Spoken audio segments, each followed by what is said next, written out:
আরিশা, এদিকে এসো, আমি তোমার সাথে কিছু কথা বলতে চাই।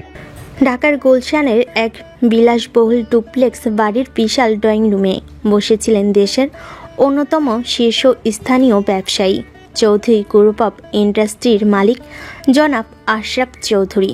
তার হাতে বেশ কয়েকটা শপিং ব্যাগ থেকে বের করা বিল, আর তার কপালে গভীর চিন্তার ভাঁজ। কি হয়েছে ড্যাড? এমনভাবে চিৎকার করছো কেন, যেন বাড়িতে ডাকাত পড়েছে? আর আমার নাম আরিশা। আরিশা, এভাবে আরিশা বলে ডাকবে না প্লিজ, খুব খ্যাত শোনায়। আরিশা আশরাফ চৌধুরীর একমাত্র মেয়ে, বিদেশ ফেরত সুন্দরী তরুণী, হাতে আইফোন লেটেস্ট মডেলটা নাড়াচাড়া করতে করতে তার বাবার সামনে এসে দাঁড়ালো। তার পরনে দামি ব্র্যান্ডের পোশাক, মুখে বিরক্তির ছাপ। খ্যাত শোনায়? আমার দেওয়া নামটা এখন তোমার কাছে খ্যাত মনে হয়, কিন্তু আমার ক্রেডিট কার্ড ব্যবহার করে 10 লক্ষ টাকা শপিং করতে তো তোমার একটুও খ্যাত মনে হয়নি। তিনি বিলগুলো আরিশার দিকে ছুড়ে দিলেন। এই বিলগুলোর মানে কি? মাত্র একদিনে তুমি 10 লক্ষ টাকা শপিং করেছো। তুমি কি টাকাটাকে গাছের পাতা মনে করো, নাকি আমার টাকার উপর তোমার কোনো মায়া দয়া নেই? ও এই ব্যাপার। দেখ, তুমি কি ভুলে গেছো আমি কার মেয়ে? আশরাফ চৌধুরীর একমাত্র মেয়ের লাইফস্টাইল তো এমনই হবে, নাকি তুমি চাও আমি সাধারণ মধ্যবিত্ত মেয়েদের মতো নিউ মার্কেট থেকে 100 টাকার কানের দুল কিনি আর বাসে করে ঘুরে বেড়াই? আমি তা চাই না। আমি শুধু চাই তুমি টাকার মূল্যটা বোঝো। তুমি দায়িত্বশীল হও। সারাদিন শুধু শপিং, পার্টি আর বন্ধুদের সাথে ঘুরে এলে এই জীবন চলে না মা। প্লিজ ড্যাড, আবার তোমার ওই বোরিং লেকচার শুরু করো না। আমার এখন এইসব শোনার একদম মুড নেই। আমার বন্ধুরা অপেক্ষা করছে, আমাকে যেতে হবে। কোথাও যাবে না তুমি। আজ তোমার সব ক্রেডিট কার্ড আমি ব্লক করে দেব। আজ থেকে তোমার মাস শেষে একটা নির্দিষ্ট পকেট মানি ছাড়া আর কিছুই পাবে না তুমি। হোয়াট? তুমি এমনটা করতে পারো না ড্যাড, এটা আমার অধিকার। অধিকার? কোন অধিকারের কথা বলছো তুমি? আমি তোমাকে জন্ম দিয়েছি, তোমাকে লালন পালন করেছি, তোমার সব চাহিদা পূরণ করেছি। বিনিময়ে আমি কি পেয়েছি? তোমার এই অহংকার, তোমার এই জেদ, তোমার এই লাগাম ছাড়া জীবনযাত্রা। তাদের ঝগড়া ক্রমশ বাড়ছিল। আশরাফ চৌধুরীর গলা কাঁপছিল, তার মুখ লাল হয়ে উঠেছিল। আমি আর পারছি না আরিশা, তোমার এই চিন্তা আমার বুকের ভেতরটা। কথাটা শেষ করতে পারলেন না তিনি। হঠাৎ করেই তিনি বুকের বাঁদিকে হাত চেপে ধরে সোফা থেকে পড়ে যাওয়ার ভান করলেন। তার চোখ দুটো বন্ধ, মুখ দিয়ে গঙ্গানির শব্দ বের হচ্ছে। ড্যাড, ড্যাড কি হয়েছে তোমার? চোখ খোলো ড্যাড, প্লিজ আমার সাথে কথা বলো। আরিশার পায়ের নিচে মাটি যেন সরে গেল। সে জীবনে প্রথমবার ভয় পেল, প্রচন্ড ভয়। সে চিৎকার করে বাড়ির কাজে লোকেদের ডাকলো। জামাল চাচা, ড্রাইভার, তাড়াতাড়ি আসুন, বাবাকে হসপিটালে নিয়ে যেতে হবে। শহরের সবচেয়ে দামি হাসপাতালের প্রাইভেট কেবিনে বাইরে করিডোরে পায়চারি করছে আরিশা। তার দামি পোশাক এলোমেলো, চোখের নিচে কালি জমেছে। গত কয়েক ঘন্টা তার উপর দিয়ে যেন একটা ঝড় বয়ে গেছে। ঠিক তখনই কেবিনে দরজা খুলে বেরিয়ে এলেন ডাক্তার। তার পেছনে বেরিয়ে এলো আহনাফ। আশরাফ চৌধুরীর পার্সোনাল অ্যাসিস্ট্যান্ট, একজন স্মার্ট, বুদ্ধিমান এবং অসম্ভব রকমের বিশ্বস্ত কর্মচারী। গত 5 বছর ধরে সে ছায়ার মতো আশরাফ চৌধুরীর পাশে আছে। ডাক্তার, আমার বাবা কেমন আছেন? ওনার কি হয়েছে প্লিজ বলুন, উনি ঠিক আছেন? দেখুন মিস আরিশা, আপনার বাবার একটা ম্যাসিভ হার্ট অ্যাটাক হয়েছে। আমরা আমাদের সাধ্যমতো চেষ্টা করছি, কিন্তু আগামী 24 ঘন্টায় কিছু বলা যাচ্ছে না। ওনার অবস্থা খুবই ক্রিটিক্যাল, আপনারা দোয়া করুন। ডাক্তার চলে যাওয়ার পর আরিশা প্রায় ভেঙে পড়ল। আহনাফ তাকে ধরে ফেলল। ম্যাডাম প্লিজ নিজেকে সামলান। স্যার ঠিক হয়ে যাবেন। আপনাকে এখন শক্ত থাকতে হবে। সব আমার জন্য হয়েছে। আমি বাবার এই অবস্থার জন্য দায়ী। আমি যদি ওনার সাথে ওভাবে ঝগড়া না করতাম। এখন এসব ভেবে লাভ নেই ম্যাডাম, এখন স্যারের সুস্থতাটাই সবচেয়ে বড় কথা। কিছুক্ষণ পর একজন নার্স বেরিয়ে এসে বলল, রোগী আপনাদের সাথে কথা বলতে চান, তবে প্লিজ ওনাকে কোনো রকম উত্তেজিত করবেন না। আরিশা আর আহনাফ দৌড়ে ভেতরে ঢুকলো। আশরাফ চৌধুরী নাকি মুখে অক্সিজেন মাস্ক লাগানো, হাতে স্যালাইন চলছে। তিনি খুব দুর্বলভাবে তাদের দিকে তাকালেন। আরিশা, মা আমার কাছে আয়। বাবা, তুমি ঠিক হয়ে যাবে বাবা, কিছু হবে না তোমার। আমার সময় হয়তো শেষ হয়ে এসেছে মা। আমি যাওয়ার আগে তোকে একটা নিরাপদ হাতে তুলে দিয়ে যেতে চাই। কি সব বলছো বাবা? তোমার কোথাও যাওয়া হবে না, তুমি আমার সাথেই থাকবে। আহনাফ, বাবা এদিকে এসো। আমার একটা শেষ ইচ্ছা আছে, তুমি কি রাখবে? স্যার আপনি প্লিজ এমন কথা বলবেন না। আপনার যা আদেশ আমি তাই করব। আপনি শুধু সুস্থ হয়ে যান। আমি আমার মেয়েকে তোমার হাতে তুলে দিয়ে যেতে চাই বাবা। তিনি আরিশার হাতটা আহনাফের হাতের উপর রেখে দিলেন। আমি জানি একমাত্র তুমিই পারবে ওকে সামলাতে, একমাত্র তুমিই পারবে ওকে জীবনের বাস্তবতা শেখাতে। প্লিজ বাবা, আমার এই শেষ ইচ্ছাটা তুমি ফেলো না। আমার মেয়েটাকে তুমি বিয়ে করো। এই অপ্রত্যাশিত প্রস্তাবে আরিশা এবং আহনাফ দুজনেই বজ্রহতের মতো স্তব্ধ হয়ে গেল। বাবা, এটা তুমি কি বলছো? আমি আহনাফকে বিয়ে করব, তোমার পার্সোনাল অ্যাসিস্ট্যান্টকে? এটা অসম্ভব। স্যার আপনি প্লিজ শান্ত হন, আপনার শরীরে কিন্তু চাপ পড়ছে। আমার হাতে আর সময় নেই। যদি যদি তোরা আমার এই শেষ ইচ্ছাটা পূরণ না করিস, আমি হয়তো শান্তিতে মরতেও পারবো না। তার কথা বলার সাথে সাথেই মনিটরে বিপ বিপ শব্দটা দ্রুত হতে শুরু করলো। বাবা, বাবা। Doctor, nurse. ডাক্তার আর নার্সরা ছুটে এলেন। তারা আরিশা আর আহনাফের বাইরে যেতে বলেন। বাইরে বেরিয়ে আরিশা কান্নায় ভেঙে পড়ল। সে কি করবে কিছুই বুঝতে পারছিল না। একদিকে তার বাবার জীবন, আরেকদিকে তার নিজের জীবন। সে আহনাফকে তার বাবার চাকর ছাড়া আর কিছুই মনে করে না। তাকে বিয়ে করার কথা সে স্বপ্নেও ভাবতে পারে না। ম্যাডাম আমি জানি আপনি কি ভাবছেন, আপনি চিন্তা করবেন না। আমি স্যারের সাথে কথা বলবো। উনি সুস্থ হলেই আমি ওনাকে বোঝাবো যে এটা। আর যদি বাবা সুস্থ না হন? তার কণ্ঠস্বর ছিল তীব্র, ধারালো। সে আহনাফের দিকে এমনভাবে তাকালো যেন তার সব রাগের কারণ এই আহনাফি। শোনো, আমি তোমাকে বিয়ে করতে রাজি, কিন্তু আমার কয়েকটা শর্ত আছে। শর্ত? হ্যাঁ, শর্ত। প্রথমত, এই বিয়েটা হবে একটা নাটক, শুধু আমার বাবার জন্য। দ্বিতীয়ত, এই বিয়েটা হবে মাত্র 1 বছরের জন্য, একটা চুক্তি। ঠিক 1 বছর পর কোনো প্রশ্ন না করে, কোনো দাবি দেওয়া না করে তুমি আমাকে ডিভোর্স দিবে এবং আমার জীবন থেকে চিরদিনের মতো চলে যাবে।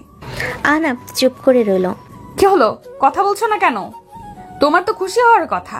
আমার মতো একজন মেয়েকে বিয়ে করার সুযোগ পাচ্ছ, সাথে আমার বাবার সব সম্পত্তি। এর চেয়ে বড় পাওয়া তো তোমার জীবনে আর কিছু হতে পারে না, তাই না? আরশার এই অপমানজনক কথাই আহনাফের আত্মসম্মানে তীব্র আঘাত লাগলো। সে তার বসের জীবনের কথা ভেবে আর কোনো উপায় না দেখে রাজি হয়ে গেল। ঠিক আছে ম্যাডাম, আমি আপনার সব শর্তে রাজি, কিন্তু আমারও একটা শর্ত আছে। তোমার আবার কি শর্ত? এই 1 বছর আমি আপনার বাবার সামনে নয়, সব সময় আপনার আইনসম্মত স্বামী হিসেবে থাকব। আর এই 1 বছরে আপনি আমাকে তাড়ানোর যত চেষ্টাই করুন না কেন, আমি আপনার জীবন ছেড়ে কোথাও যাব না, বরং আমি আপনার জীবনটাকেই বদলে দেওয়ার চেষ্টা করব।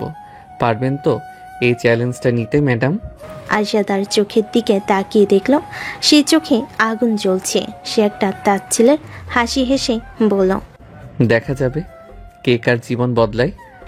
সেই হাসপাতালের করিডোরেই দুটো ভিন্ন মেরুর মানুষ তাদের জীবনের সবচেয়ে অদ্ভুত চুক্তিটা করেই ফেলল।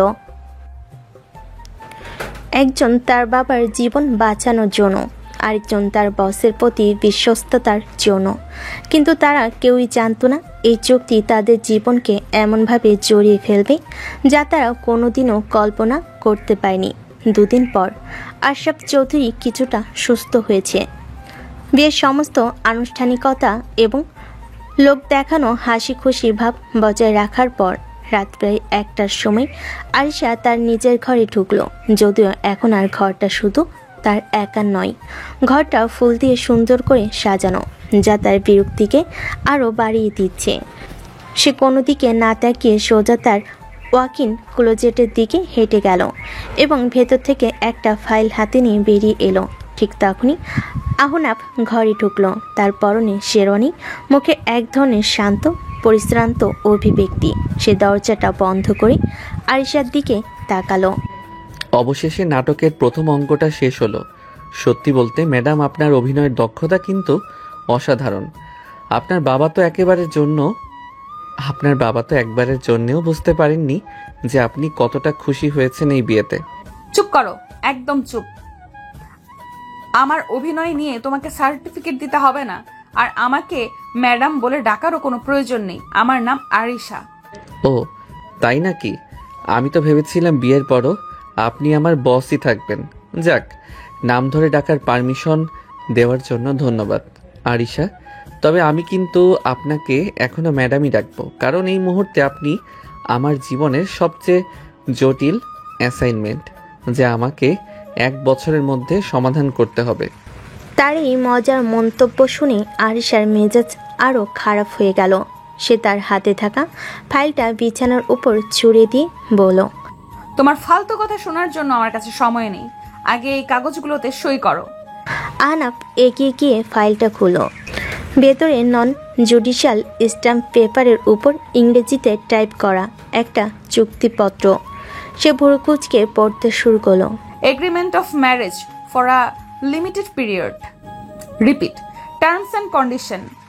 This marriage is solely a contractual obligation to fulfill the wish of Mr. Ashraf Chaudhuri and holds no emotional and personal value. Mr. Ahnaf will maintain a respectable physical distance from Mrs. Arisha at all times. The bedroom will be shared, but he will be restricted to the couch. Neither party shall interfere in the personal, social, or professional life of the others. Mr. Ashraf will not claim any right to the properties or assets of Mrs. Arisha or Mr. Ashraf Chaudhuri. After the successful completion of 335 days from the date of signing, both parties will mutually agree to a divorce without any claims, questions, and alimony. চুক্তিপত্রটা পড়া শেষ করে আহনাফ মুখ তুলে হাসল, এমন এক হাসি যা আরিশার অহংকারে গিয়ে বিতল। হাসছো কেন? আমার কথাগুলো কি তোমার কাছে জোক মনে হচ্ছে? জোক না, তবে বেশ ইন্টারেস্টিং মনে হচ্ছে, বিশেষ করে এই 2 নম্বর পয়েন্টটা, he will be restricted to the coach. বাহ, আমার মতো একজন সাধারণ কর্মচারীর জন্য আপনি সোফার ব্যবস্থা করছেন, এটাই তো অনেক ম্যাডাম। আমি তো ভেবেছিলাম আমাকে হয়তো ফ্লোরে ঘুমাতে বলবেন। আপনার এই মহানুভবতায় আমি মুগ্ধ। আমার সাথে ব্যঙ্গ করবে না আহনাফ। যা লেখা আছে তা যদি তোমার মঞ্জুর হয় তাহলে সই করো, না হলে এক্ষুনি আমার ঘর থেকে বেরিয়ে যাও। বাবাকে আমি যা বোঝার বুঝিয়ে নেব। আরে আরে, চড়ছেন কেন? আহনাফ তার শেরওয়ানির পকেট থেকে একটা কলম বের করলো। আপনার মতো একজন সুন্দরী মহিলার সাথে এক ছাদের নিচে থাকার সুযোগ পাচ্ছি, তাও আবার এমন ভিআইপি সোফায় ঘুমানোর ব্যবস্থা। এমন অফার কি কেউ ছাড়ে? আমি তো রাজি। সে কোনো দ্বিধা না করে হাসি মুখে চুক্তিপত্রের নিচে নির্দিষ্ট স্থানে সই করে দিল। এই নিন, আপনার দরখাস্ত লিখে দিলাম। আরিশা কাগজটা হাতে নিয়ে দেখলো আহনাফ সত্যি সই করেছে। সে কিছুটা অবাক হলো। সে ভেবেছিল আহনাফ হয়তো আপত্তি করবে, দর কষাকষি করার চেষ্টা করবে। গুড, আশা করি তুমি তোমার কথা রাখবে। অবশ্যই রাখবো। আহনাফ চৌধুরী, থুক্কু চৌধুরী তো আপনার বাবা, মানে আহনাফ রহমান চৌধুরী কথা দিলে সেই কথা রাখে। তবে এই চুক্তিপত্রটা আমার কাছে কিছুটা অসম্পূর্ণ মনে হচ্ছে ম্যাডাম। মানে কিসের অসম্পূর্ণ? মানে হলো, এখানে তো শুধু আমার করণীয়গুলোই লেখা আছে, আপনার তো কিছুই লেখা নেই। আমার কিছু করার নেই, আমি আরিশা চৌধুরী। আমি কোনো নিয়ম মানি না, আমি নিয়ম তৈরি করি। সে তো আপনি আপনার বাবার রাজ্যে করেন ম্যাডাম। আহনাফ তার দিকে এক পা এগিয়ে এসে বলল, কিন্তু এই ঘরটা, এই সম্পর্কটা এখন থেকে আমারও রাজ্য, আর আমার রাজ্যে আমারও কিছু নিয়ম থাকবে।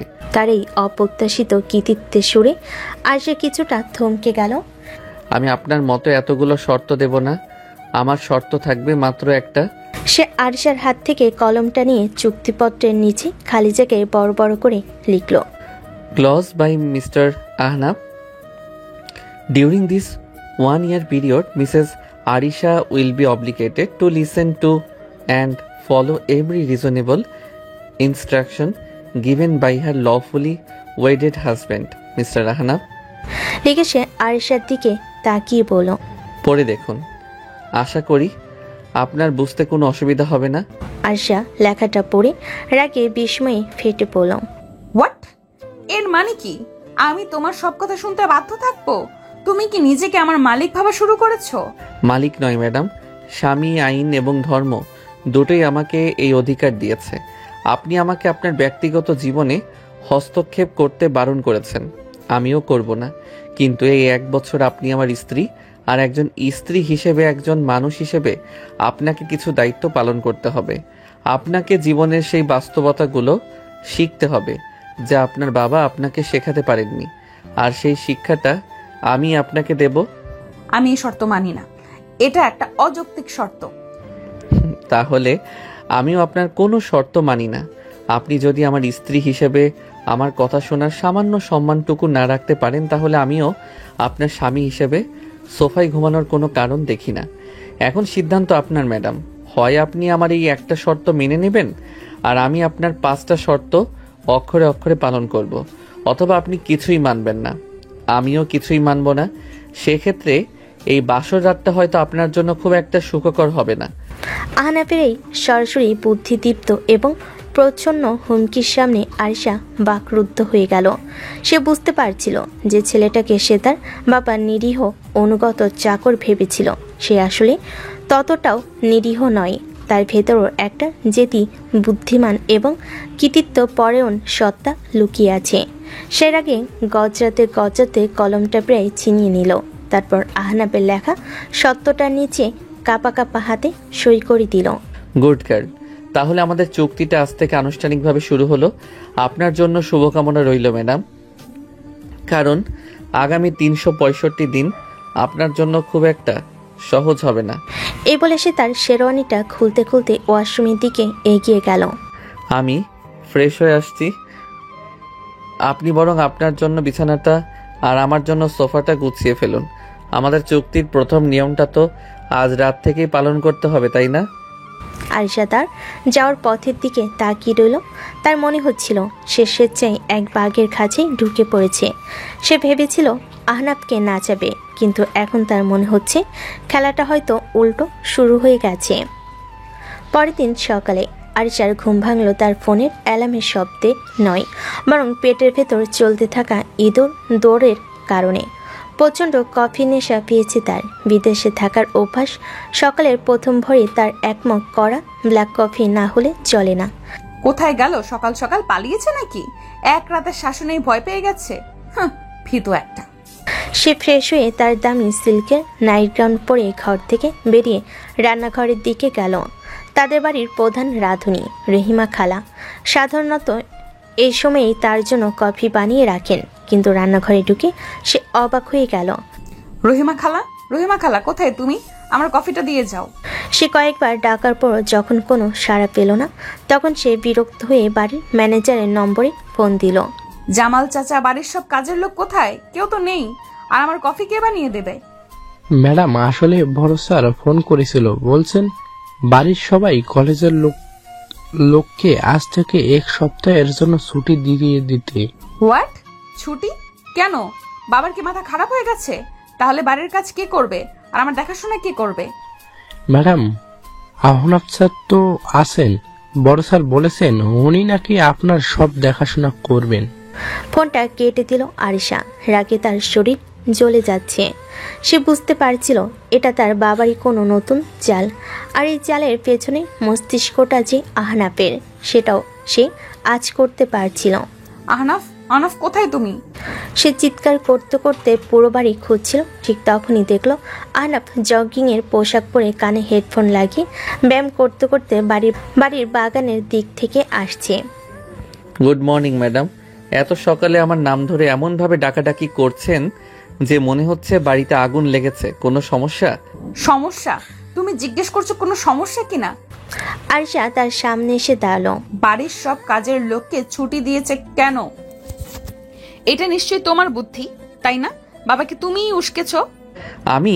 ছি ম্যাডাম, আমি কেন আপনার বাবার মতো একজন সম্মানীয় মানুষকে উস্কানি দিতে যাব? উনি হয়তো চেয়েছেন আপনি আপনার নতুন সংসারটা নিজের হাতে গুছিয়ে নিন, একজন আদর্শ স্ত্রীর মতো। এতে তো আমার কোনো দোষ নেই। আদর্শ স্ত্রী মাই ফুট। আমি এসব নাটক করতে পারবো না। আমি এখন কফি খাবো, যাও আমার জন্য কফি বানিয়ে আনো। সরি ম্যাডাম, এটা তো আমাদের চুক্তির বাইরে। চুক্তিতে লেখা আছে আমি আপনার ব্যক্তিগত জীবনে হস্তক্ষেপ করব না। আর কফি বানানোটা তো আপনার খুবই ব্যক্তিগত একটা ব্যাপার। তাছাড়া আমার শর্ত অনুযায়ী আপনাকে আমার কথা শুনতে হবে। আর আমার প্রথম নির্দেশ হলো, আজ থেকে আপনি আপনার নিজের কাজগুলো নিজেই করার চেষ্টা করবেন। চলুন শুরুটা কফি দিয়েই করা যাক। আমি পারবো না। চেষ্টা তো করুন। আপনার মতো ব্রিলিয়েন্ট মেয়ের কাছে এক কাপ কফি বানানো তো কোনো ব্যাপারই না, নাকি আমি ভুল বললাম? আরশার আগে গজরাতে গজরাতে রান্নাঘরে ঢুকলো। সে ইউটিউবে how to make black coffee লিখে সার্চ দিয়ে আনাড়ির মতো কাজ শুরু করলো। কফি বিনসের বদলে সে ভুলে চায়ের পাতা মিশিয়ে দিল, পানির জায়গায় দুধ ঢেলে দিল, আর চিনি বয়াম খুলতে গিয়ে অর্ধেক চিনি মেঝেতে ফেলে দিল। আহনাফ দরজায় হেলান দিয়ে দাঁড়িয়ে হাতে একটা আপেল খেতে খেতে পুরো দৃশ্যটা উপভোগ করছিল আর মিটিমিটি হাসছিল। বাহ, কি দৃশ্য! চৌধুরী গ্রুপের ভবিষ্যৎ উত্তরাধিকারী আজ রান্নাঘরে যুদ্ধ করছেন। আজকের এই ঐতিহাসিক মুহূর্তটা তো ছবি তুলে ফ্রেমে বাঁধিয়ে রাখা উচিত। আপনার বাবা দেখলে খুব খুশি হতেন। তুমি যদি এখন এখান থেকে না যাও তাহলে তোমার মাথার উপরে আমি এই গরম পানিটা ঢেলে দিব। অবশেষে অনেক যুদ্ধ করার পর সে মেশিনে সব কিছু সেট করে বাটনটা অন করলো, কিন্তু মেশিনের ভেতর থেকে অদ্ভুত ঘরঘরে একটা শব্দ, কফির বদলে একটা কালো পোড়া গন্ধযুক্ত তরল পদার্থ বেরিয়ে আসতে লাগলো। আরিশা হতাশ হয়ে বিরক্ত হয়ে রান্নাঘরের স্ল্যাবের উপর রাখা একটা খালি মগ তুলে নিয়ে আহনাফের দিকে ছুঁড়ে মারার জন্য হাত তুলল, আমি আর পারছি না। কিন্তু মগটা তার হাত থেকে বের হওয়ার আগে আহনাফ ঝড়ে পেকে তার কাছে এসে তার হাতটা ধরে ফেল।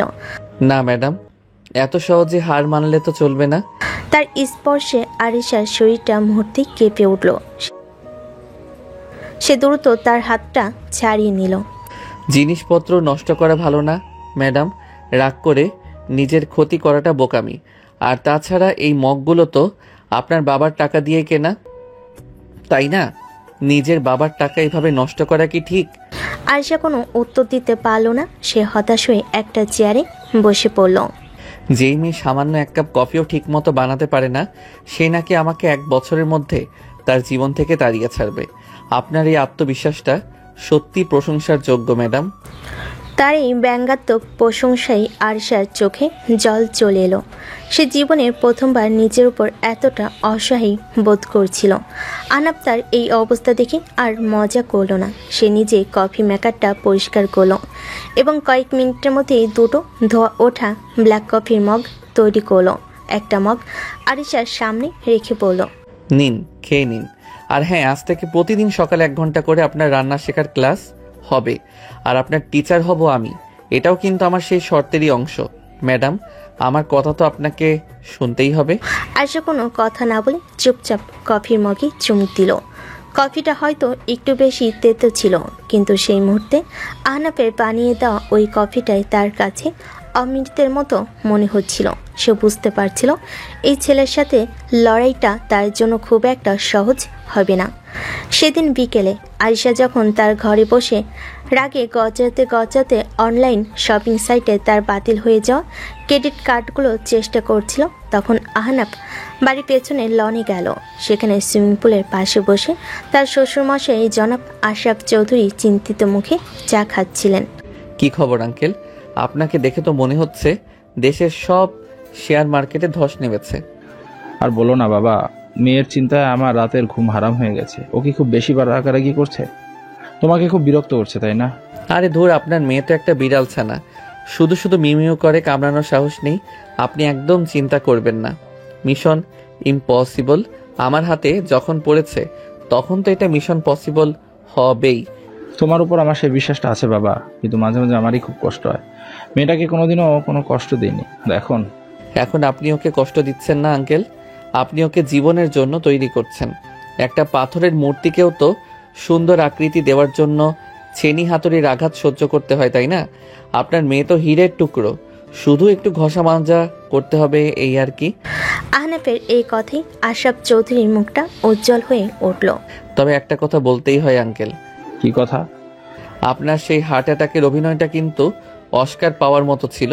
আমি তো এক মুহূর্তের জন্য সত্যি ভয় পেয়ে গিয়েছিলাম আপনি বিজনেসের পাশাপাশি অভিনয়ে চেষ্টা করলে কিন্তু ভালোই করতেন, বলিউডে চান্স পেয়ে যেতেন।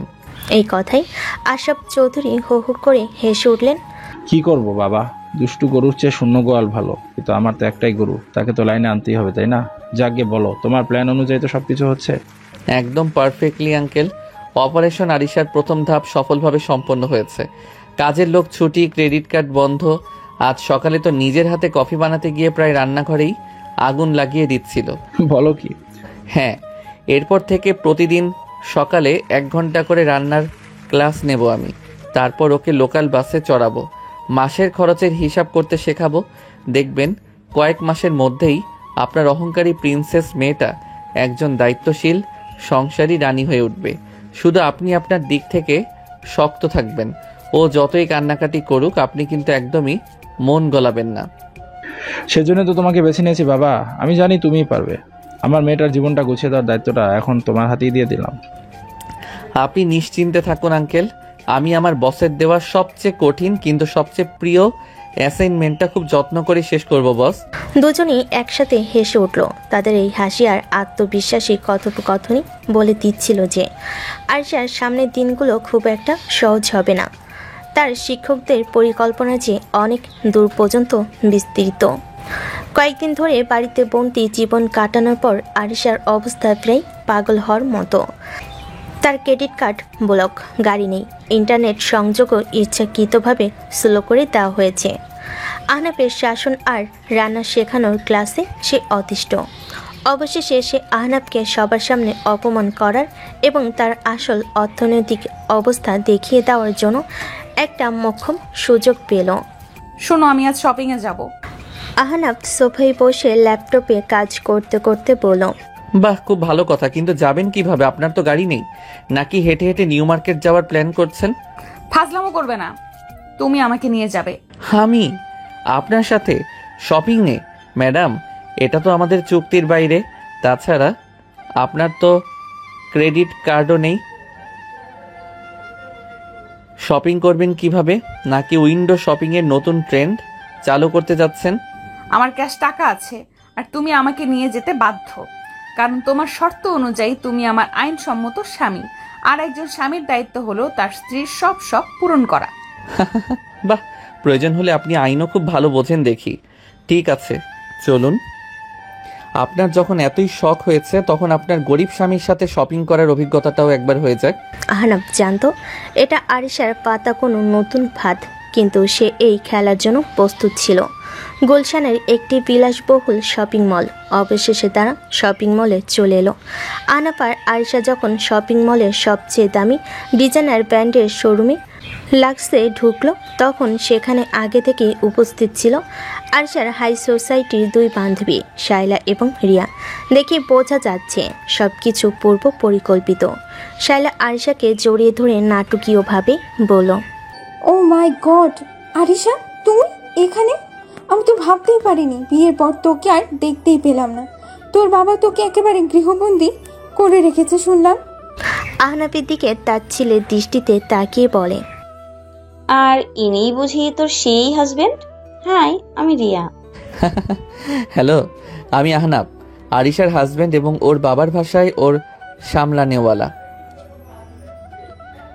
আপনাদের সাথে পরিচিত হয়ে খুব ভালো লাগলো। আহনাফের এই সহজ উত্তরে মেয়েরা কিছুটা থমকে গেল। তার ভেবেছিল আহনাফ হয়তো অস্বস্তিতে পড়বে। তোরা এখানে কি করছিস? আর বলিস না, নতুন কালেকশন এসেছে তাই দেখতে এলাম। তুইও তো শপিং করতে এসেছিস তাই না? চল একসাথে দেখি। আহনাফ ভাইয়া, আপনি কি আমাদের সাথে জয়েন করবেন নাকি এখানে দাঁড়িয়ে বোর হবেন? আরে, বোর হব কেন? আমার স্ত্রীর পছন্দ অপছন্দ সম্পর্কে তো আমারও জানা দরকার, তাই না? Please carry on. এরপর শুরু হলো আরিশার আসল খেলা। সে ইচ্ছে করে শোরুমের সবচেয়ে দামি এবং সবচেয়ে এক্সক্লুসিভ পোশাকগুলো একটা একটা করে ট্রাই করতে লাগলো এবং আহনাফকে দেখে মতামত জানতে চাইল। আহনাফ, দেখো তো এই ড্রেসটা কেমন লাগছে আমার। এটার দাম মাত্র 2.5 লাখ টাকা। ড্রেসটা সুন্দর, কিন্তু আমার মনে হয় এটার রংটা আপনার ব্যক্তিত্বের সাথে ঠিক যাচ্ছে না। আপনাকে লালের চেয়ে কালো রঙে বেশি মানায়, তাই না? শাইলা ফিস ফিস করে রিয়াকে বলে, দেখেছিস, দাম শুনে ছেলেটার মুখটা কেমন ফ্যাকাশে হয়ে গেছে, এখন রং নিয়ে বাহানা করছে। ওকে ফাইন, তাহলে এটা দেখো। সে এবার একটা কালো রঙের গাউন পরে বেরিয়ে এলো। এটার দাম 3 লক্ষ টাকা। এটা পছন্দ হয়েছে? এটার ডিজাইনটা খুব ভালো, কিন্তু কাপড়টা আমার ঠিক পছন্দ হচ্ছে না। কেমন যেন সিনথেটিক লাগছে। আপনার স্কিনের জন্য হয়তো আরামদায়ক হবে না। হোয়াট? সিনথেটিক? ভাইয়া, এটা পিওর ইটালিয়ান সিল্ক। আপনি কাপড় চেনেন তো? চিনি তো বটেই। সে সেলসম্যানকে ডেকে বলল। এক্সকিউজ মি, এই পোশাকটার ম্যাটেরিয়াল কম্পোজিশনটা একটু বলবেন? সেলসম্যান ট্যাগ দেখে ইতস্তত করে বলল, স্যার, এটা আসলে 90% সিল্ক আর 10% পলিস্টার মিক্স। দেখলেন তো রিয়া, আপনার চোখ কিন্তু জহুরির চোখ। ভেজালটা ঠিক ধরে ফেলি। এই ঘটনায় আয়শা আর তার বন্ধুরা বেশ অপমানিত বোধ করল। আয়শা এবার জেদের বসে প্রায় 10-12টা দামি পোশাক, জুতো আর ব্যাগ পছন্দ করে ফেলো। আমার এগুলো সবই পছন্দ হয়েছে, প্যাক করে দিন। সে বিলিং কাউন্টারে গিয়ে এমন একটা ভাব করলো যেন সে তার ওয়ালেট খুঁজছে। ও শিট, আমি তোমার ওয়ালেট টানতে ভুলে গেছি আহনাফ। তোমার কাছে তো টাকা আছে, তাই না? আজকের বিলটা তুমি দিয়ে দাও প্লিজ, আমি তোমাকে পরে দিয়ে দিব। শাইলা আর রিয়া মুখ টিপে হাসছিল। তারা জানে একজন সাধারণ কর্মচারীর পক্ষে এতগুলো টাকার বিল দেওয়া অসম্ভব। এটাই ছিল তাদের মূল পরিকল্পনা। ম্যাডাম, আপনার টোটাল বিল হয়েছে 12,50,000 টাকা। ওকে, কার্ডে পে করা যাবে তো? আহনাফ তার পকেট থেকে একটা সাধারণ ব্যাংকের ডেবিট কার্ড বের করলো। আয়শা তার ছেলের হাসি হেসে বলল, তোমার এই সাধারণ কার্ডে কি এত টাকা আছে? চেষ্টা করে দেখতে তো আর দোষ নেই, তাই না? সে কার্ডটা সোয়াইপ মেশিনে প্রবেশ করলো এবং পিন নাম্বার দিল। কয়েক মুহূর্তের নীরবতা। আয়শা আর তার বন্ধুরা অধীর আগ্রহে অপেক্ষা করছে কখন ট্রানজ্যাকশন ডিক্লাইন্ড লেখাটা স্ক্রিনে ভেসে উঠবে। কিন্তু সবাইকে অবাক করে দিয়ে মেশিন থেকে একটা রসিদ বেরিয়ে এলো। ট্রানজ্যাকশন অ্যাপ্লয়েড। কিভাবে সম্ভব তোমার কাছে এত টাকা? আমি গত 5 বছর ধরে এই কোম্পানিতে চাকরি করছি ম্যাডাম।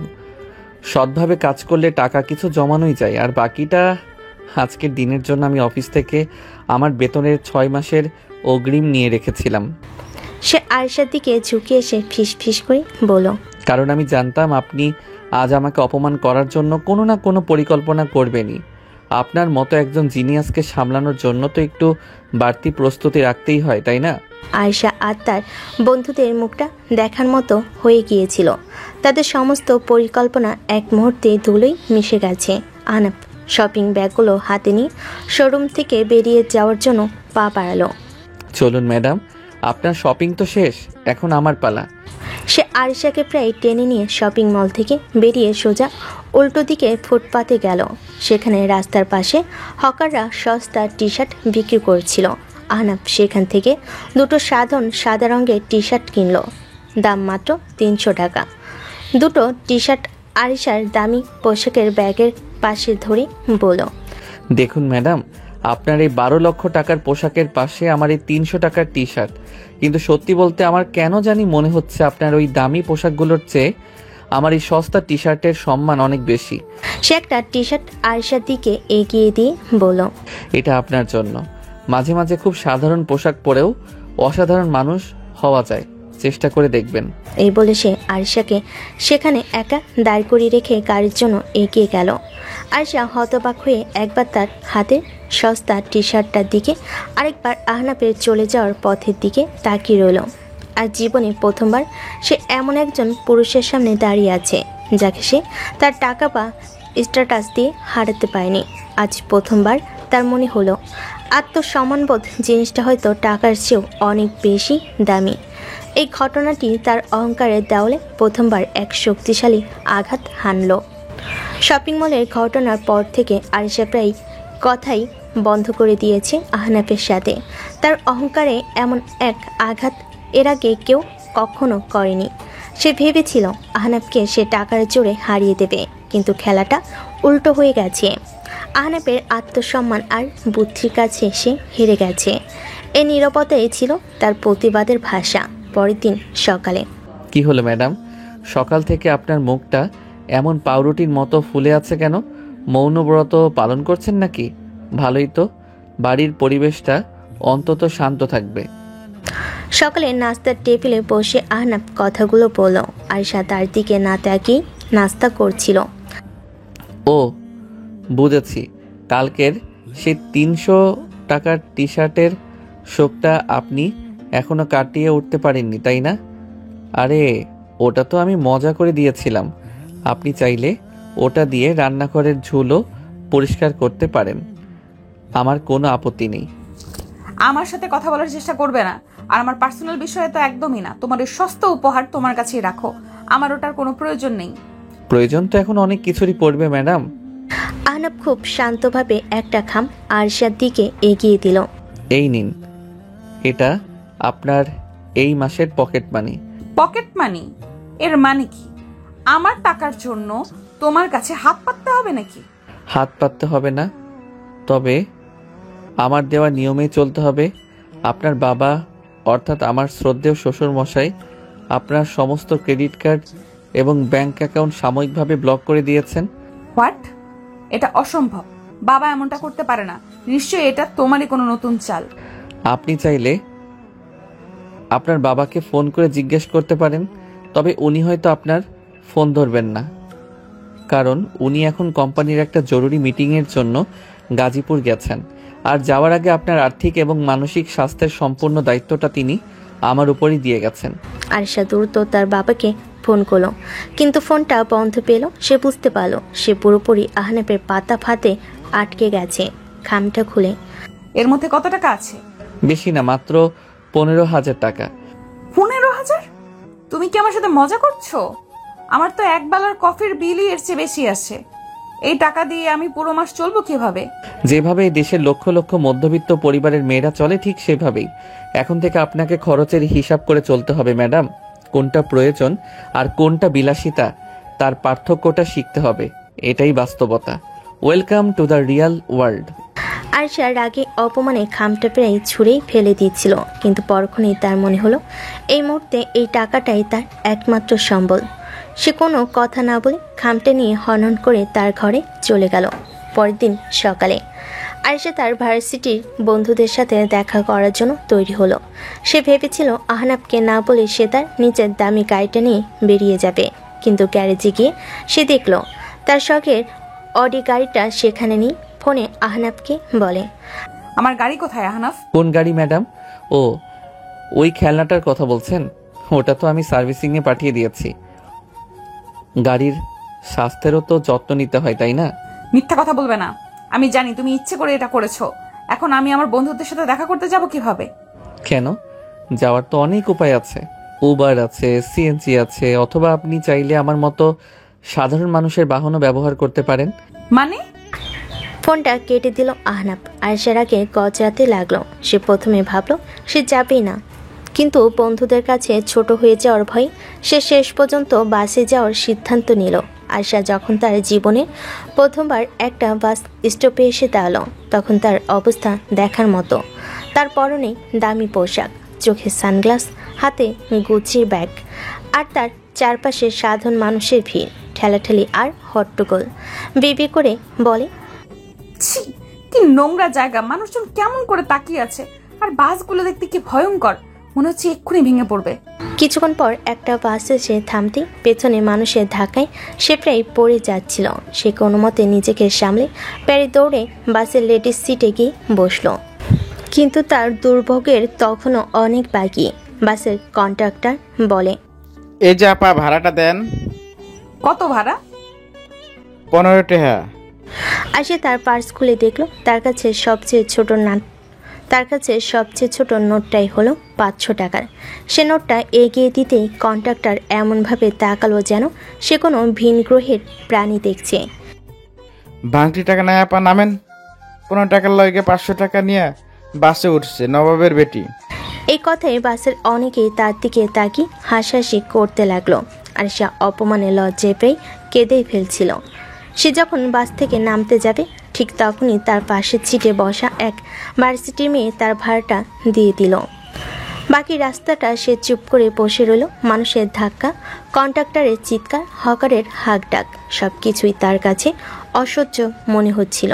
সে বুঝতে পারছিল যে জীবনটাকে সে এতদিন ধরে স্বাভাবিক ভেবে এসেছে, সেই জীবনের বাইরেও বিশাল একটা জগৎ আছে, যে জগৎটা অনেক বেশি কঠিন, অনেক বেশি বাস্তব। আয়েশা যখন ফাইনাল মিনিটে তাদের বন্ধুদের সাথে দেখা করার জন্য সেই রেস্টুরেন্টে পৌঁছালো, তখন তার অবস্থা একেবারে বিধ্বস্ত। কি রে আরিশা, তোর এই অবস্থা কেন? চুল এলোমেলো, ড্রেস কুঁচকে গেছে। তুই কি কোনো ঝড়ের মধ্যে দিয়ে এলি নাকি? এর চেয়ে বড় ঝড়ের মধ্যেই ছিলাম। সে তাদের কাছে বাচ্চানির ভয়ঙ্কর অভিজ্ঞতাটা বর্ণনা করলো। সব শুনে তার বন্ধুরা হাসিতে ফেটে পড়ল। Oh my god, I can't believe it. তুই লোকাল বাসে চড়েছিস? এটা তো বছরের সেরা জোকস। তোর ওই চাকর হাজবেন্ডটা তো তোকে ভালোই শিক্ষা দিচ্ছে দেখছি। বাদ দে তুই সব। শোন, আমরা ঠিক করেছি সামনের মাসেই আমরা ইউরোপ ট্যুরে যাব। তুইও কিন্তু আমাদের সাথে যাচ্ছিস। তোর হাজবেন্ডকে বলবি যেন তোকে পারমিশন দিয়ে দেয়। Europe tour? এই শব্দটা শোনার পর আরিশার মনে পড়ল তার অ্যাকাউন্টে এখন আর লক্ষ লক্ষ টাকা নেই, আছে শুধু আহনাফের দেওয়া সেই 15,000 টাকা। কিরে, চুপ করে গেলি কেন? তোর বাবা তো তোকে মানা করবে না? নাকি তোর ওই কিপটু হাজবেন্ডটা মানা করবে? বন্ধুদের এই খোঁচাতে আরিশার খুব খারাপ লাগলো। সে বুঝতে পারছিল সে আর আগের মতো নেই, তার জীবনটা এখন আর তার নিজের নিয়ন্ত্রণে নেই। আমি পরে জানাবো। সেই রাতে বাসায় ফেরার পর আহনাফ তাকে দেখে বুঝতে পারল তার উপর দিয়ে আজ অনেক বড় একটা ঝড় বয়ে গেছে। কি হলো ম্যাডাম, আপনার মুখটা আজ এত শুকনো লাগছে কেন? রোমাঞ্চকর বাস জার্নিটা কি খুব একটা সুখকর হয়নি? আরিশা কোনো উত্তর দিল না। সে চুপচাপ তার ঘরে গিয়ে দরজা বন্ধ করে দিল। আহনাফ দেখল তার চোখের কোণায় জল চিকচিক করছে। আহনাফের ঠোঁটের কোণে এক চিলতে হাসি ফুটে উঠল। সে জানত তার শিক্ষা দেওয়ার প্রক্রিয়াটাই ঠিক পথেই এগোচ্ছিল। আরিশার অহংকারের দেওয়ালে ফাটল ধরতে শুরু করেছে। আজ হয়তো সে কষ্ট পাচ্ছে, কিন্তু এই কষ্টই তাকে একদিন একজন উন্নত বাস্তববাদী মানুষ হিসাবে গড়ে তুলবে। এভাবেই কিছুদিন কেটে গেল।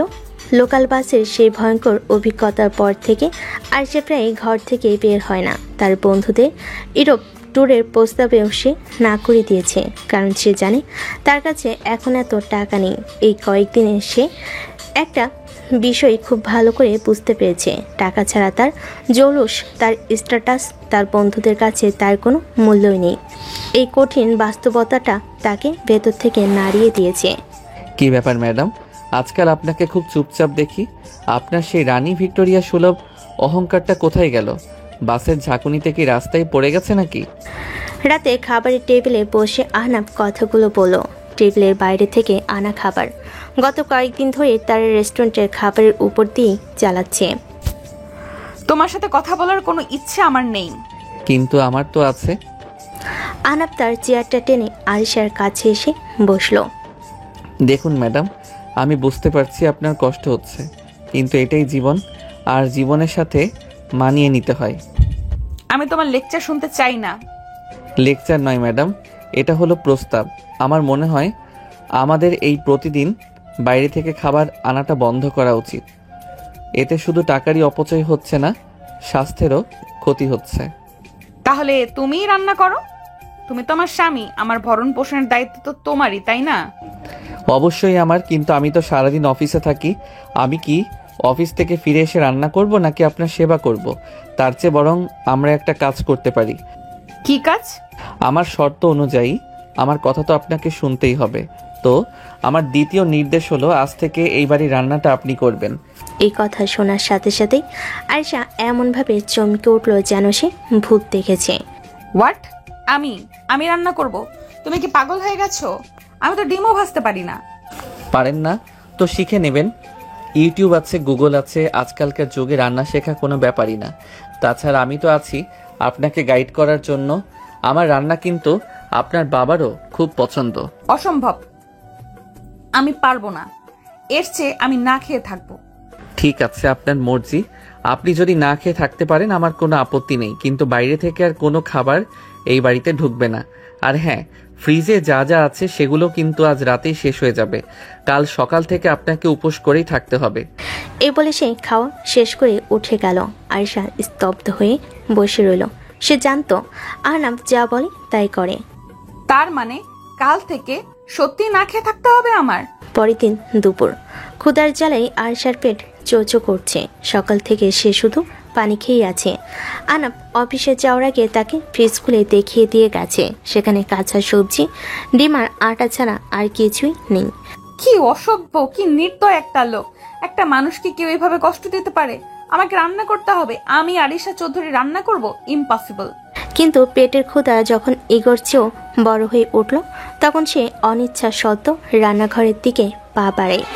ওকে ফাইন, দেখা যাক রান্নাটা এমন কি কঠিন কাজ। আমি আরিশা চৌধুরী পারি না এমন কিছু নেই। সে তার ট্যাবটা নিয়ে রান্নাঘরে ঢুকলো। ইউটিউবে সার্চ দিল হাউ টু মেক রুটি and egg fry for beginners. সবচেয়ে সহজ ভিডিওটা প্লে করে সে কাজে লেগে পড়ল। কিন্তু তত্ত্বীয় জ্ঞান আর বাস্তব প্রয়োগে সে এক জিনিস নয়।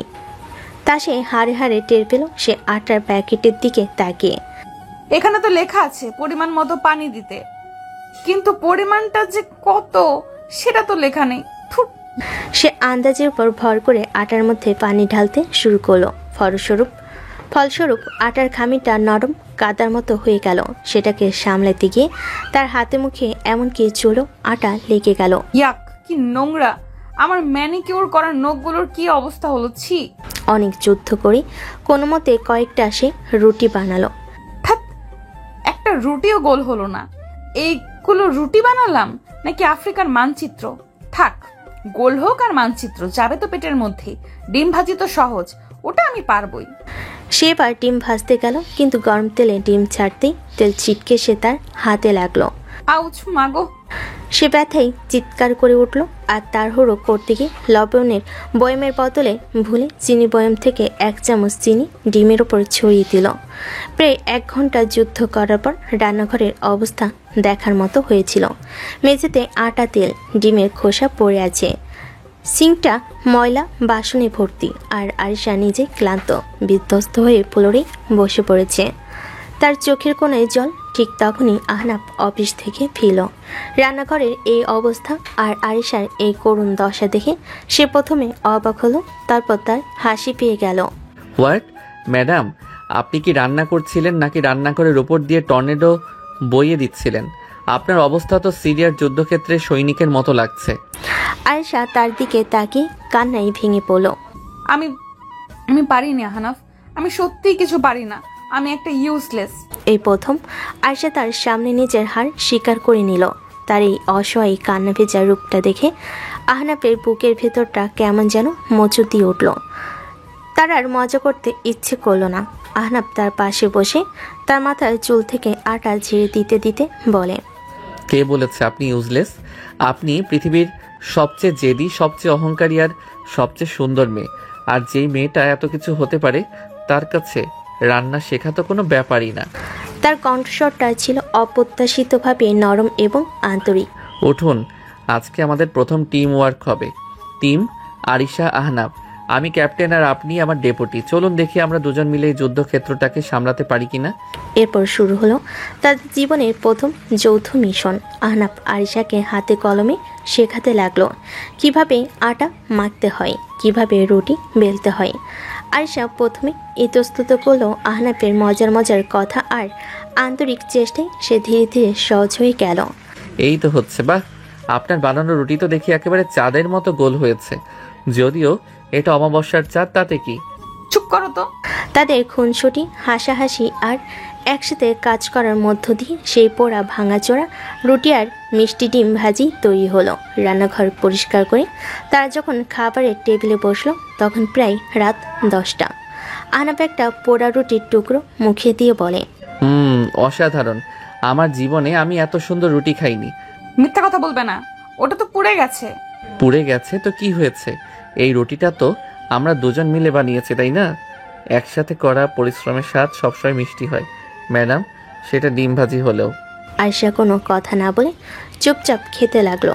তার কাছেও সেই অদ্ভুত স্বাদের খাবারটাই যেন অমৃতের মতো মনে হচ্ছিল।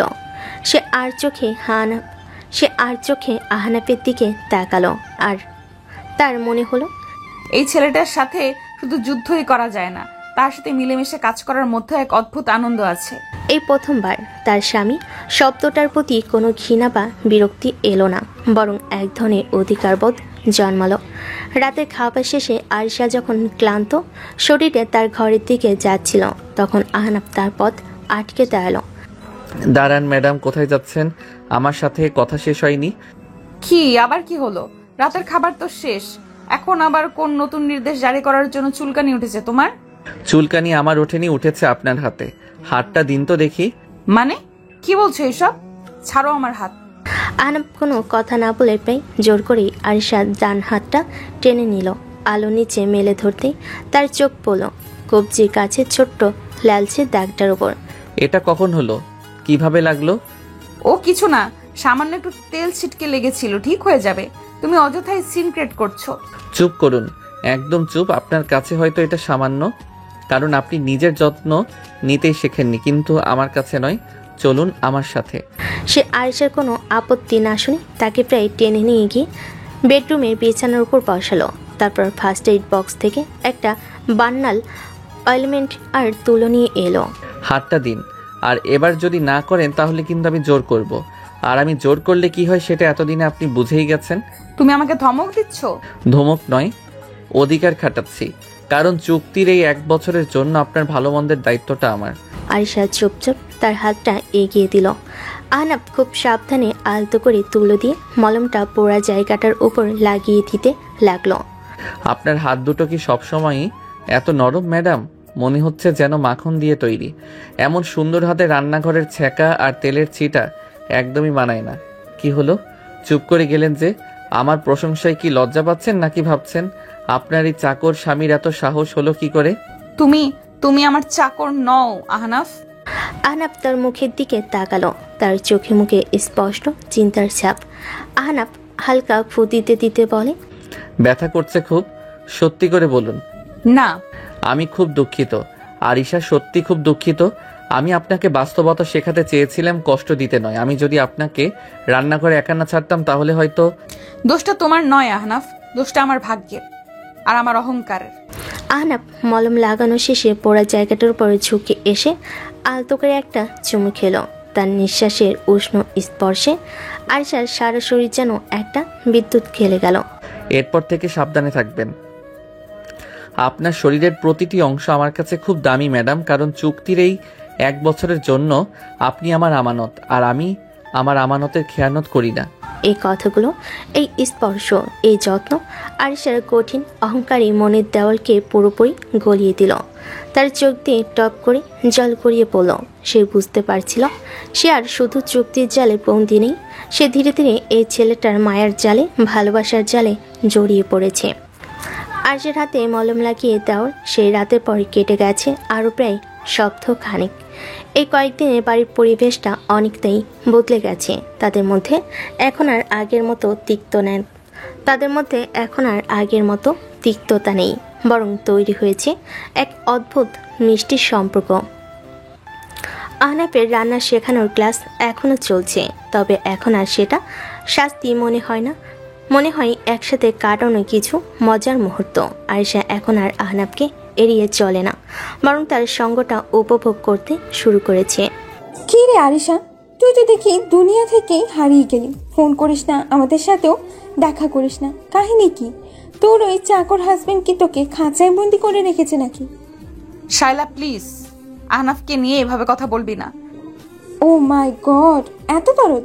যাকে শোন, আজ বিকেলবেলা আমরা সবাই তোর বাসায় আসছি। তোর নতুন সংসারটা তো দেখতে হবে নাকি? আমাদেরও তো শিখতে হবে তোকে দেখে।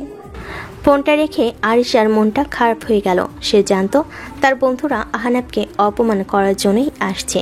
আরিশা আহনাফকে বলে, শোনো, আজ বিকেলে আমার কয়েকজন বন্ধু আসবে। বাহ, খুব ভালো খবর। অবশেষে আপনার বন্ধুরা আপনার কারাগার পরিদর্শনে আসছেন। তাদের জন্য কি বিশেষ কোনো খাবারের ব্যবস্থা করতে হবে ম্যাডাম? ফাজলামো করো না আহনাফ, আমি সিরিয়াস। ওরা হয়তো তোমাকে, মানে আমাদের সম্পর্কটা নিয়ে। আমাকে নিয়ে হাসাহাসি করবে, তাই তো? আহনাফ বই থেকে মুখ তুলে আরিশার চোখের দিকে তাকালো। আপনি চিন্তা করবেন না ম্যাডাম, আপনার সম্মানহানি হবে এমন কোনো কাজ আমি করব না। আপনার বন্ধুদের সামলানোর দায়িত্বটা না হয় আজ আমারই থাকলো। বিকেলবেলা আয়েশা ড্রয়িং রুম তার বন্ধুদের হাসির শব্দে মুখরিত। শাইলা, রিয়া আর তাদের আরও 2 বন্ধু সাদাপা, নিহাল সোফায় বসে আছে। তাদের পরনে দামি পোশাক, হাফ হাফ আভিজাত্যের ছাপ।